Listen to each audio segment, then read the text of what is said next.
ఈరోజు Din Tai Fung style stream fried rice చేస్తున్నాం. ముందుగా స్ప్రింగ్ ఆనియన్స్ తీసుకుని గ్రీన్ వైట్ పార్ట్ సెపరేట్ చేయాలి. తర్వాత baking soda, kosher salt, white peppers and chicken bouillon powder తీసుకోవాలి. ఇది వచ్చేసి సీక్రెట్ ఇంగ్రీడియంట్. తర్వాత 4 eggs తీసుకున్నాం. వైట్ రైస్ తీసుకున్నాం. ఈ వైట్ రైస్ వచ్చేసి నైట్ కుక్ చేసేసి ఓవర్ నైట్ ఫ్రిడ్జ్లో పెట్టాలన్నమాట. ఇంతకుముందు చెప్పిన 4 ingredientsతో షింప్ మ్యారినేట్ చేసి ఓవర్ నైట్ పెట్టాలి. ఇప్పుడు ఒక ప్యాన్ తీసుకుని అందులో ఆయిల్ వేసి షింప్ని 3 minutes ఫ్రై చేయాలి. 3 minutes తర్వాత షింప్ తీసేసి అదే ఆయిల్లో స్ప్రింగ్ ఆనియన్స్ యాడ్ చేసాము, ఎగ్స్ యాడ్ చేసాము. ఈ ఎగ్ ఒక 70 to 80% ఫ్రై అయిన తర్వాత రైస్ వేసి కలపాలన్నమాట.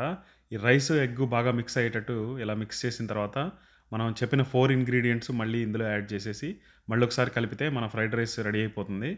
ఇక్కడతో ఆపేస్తే ఇది ఎగ్ ఫ్రైడ్ రైస్ అవుతుంది. ఇప్పుడు షింప్ యాడ్ చేస్తున్నాం కాబట్టి షింప్ ఫ్రైడ్ రైస్, అంతేపాటు గ్రీన్ ఆనియన్స్ కూడా ఇప్పుడు యాడ్ చేస్తున్నాం. ఇప్పుడు ఇది ప్లేట్ చేద్దాం. I made shrimp fried rice for you. Thank you. ఎలా ఉందో చెప్పు టేస్ట్. చాలా బాగుంది.